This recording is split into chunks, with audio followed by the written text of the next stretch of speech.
Hello everybody and welcome to my Afterthoughts video regarding the movie Miss Doubtfire. Wow, what an entertaining movie that was. A really funny movie. It had all the elements that I like. It had some heartwarming drama. It had some belly laughing humor and even some valuable substance in the movie and a happy ending.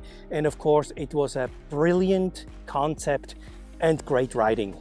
Now when I say great writing, I know that's a broad term, and it doesn't mean if a movie has a great concept that there will also be great writing, because I have seen plenty of movies that had great concepts or promising concepts and then the writing was just so bad that after a while you have to turn it off, But so when I talk about great writing, I could analyze the entire film down to the sentences that are being spoken, but I know that would be a little bit too much, but at least let me give you an example. Let's take this Stu character, played by Pierce Brosnan. If Stu would have come into the firm as a new client and then he wants to date Miranda, you and I would probably think, yeah, it's not quite realistic. I mean, this is a handsome guy, very successful, multi-millionaire, good looking, charming, He could have a lot of women, a lot of younger women, and he's trying to pick up Miranda. That doesn't, has 3 kids, that doesn't really make sense. So, and probably the writer thought exactly the same thing. So he was smart and he gave them a history. And even though we never really learned about the history in detail, we knew and felt that there was something in their past, probably a romantic history or relationship, or maybe even a sexual history, and that connects those 2 human beings. And if you have a connection like that, then looks and status doesn't matter that much anymore, because you have this special connection. Because Miranda was not really like a bombshell. She was cute and everything, but not the kind of women this guy could have, So now with this established history, and he did it very cleverly, a few sentences here, and of course the acting played into the same concept. It worked out greatly, and it was actually believable that those 2 like each other, and I thought that was great writing. Because if I watch a movie and then I think like, oh my god, that's not realistic, or oh no, this would never happen, or boy oh boy, this is so out of character, if I have too many of those moments, I usually turn the movie off, and of course there's always something you can find, and one has to be a little bit forgiving, and that's fine, just not too many moments where you think, oh no, that doesn't make sense. And Miss Doubtfire didn't really have any of those moments, So I thought that was very smart writing.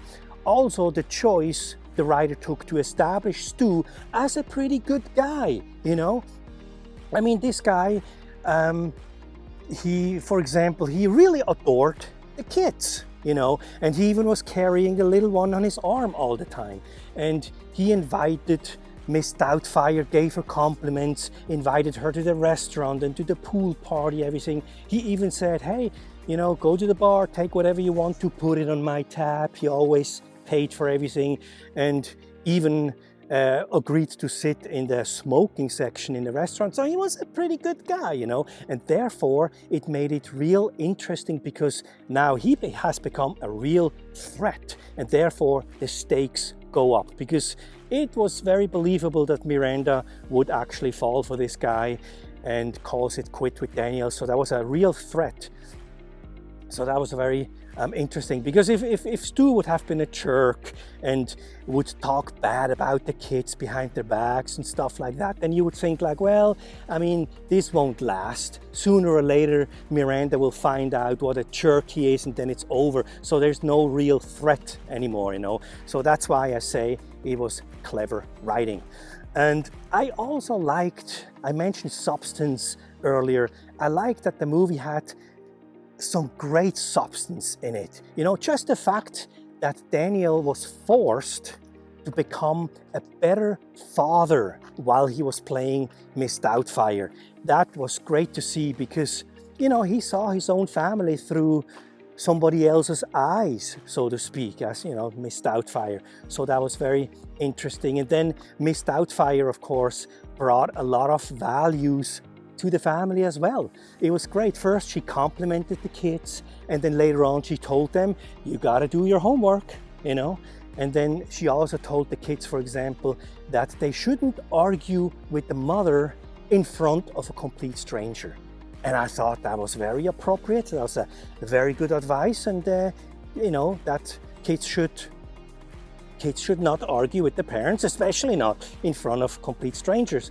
And then Miss Doubtfire even passed on some value to Miranda, you know, when she said that you should let the kids leave the room before you verbally bash their father, you know.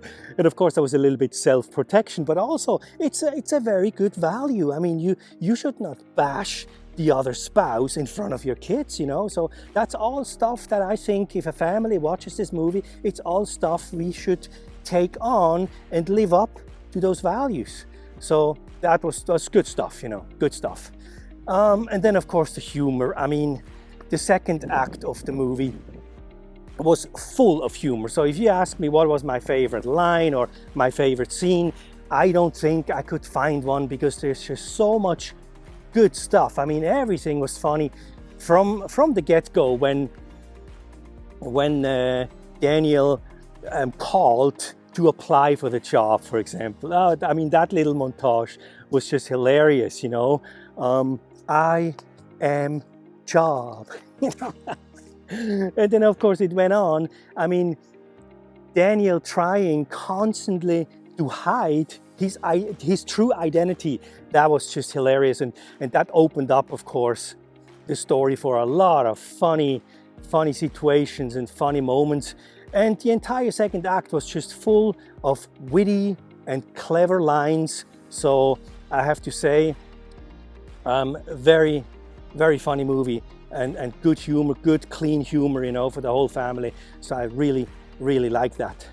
And then of course, the movie also had a happy ending, which I like very much, you know. We had Daniel, the character, finally get the freedom to see his kids every day without supervision and everything. So that was a big, big win and a big, big plus. And he also got a great job. I mean, a job that he actually likes, you know, and he's good at. So that was great to see. And then even the character, Miss Doubtfire, survived the movie because she lives on in the TV show. And that was nice to see for us, the audience. We didn't have to get rid of her. She is still there. Everybody is still there. And the kids could see her in the TV show. So that was awesome. And then, of course, the end of the movie, we had Miss Doubtfire giving this monologue on TV for all the kids that went through a divorce. And I thought that was just so valuable and so powerful to tell the kids that, you know what, divorce, it can happen. Sometimes when the parents split up, they become better daddies and mommies for you guys, and don't blame yourself. It's not your fault, and the parents still love you. And even if you start living somewhere in a different part of the neighborhood, whatever, or even a different city, the ultimate message was, if love connects you, you still have a family and you will be all right. That's, I think, was the last sentence of the movie. You'll be all right. And I thought that was so powerful and so heartwarming. It was a great movie, great entertaining, good laughs, good drama, good substance. It was a solid movie. So happy I saw it. I can see now why you guys like it so much, and deservedly so. This movie was great. So thank you so much for the recommendation, and I will see you guys in the next one. All right, bye-bye.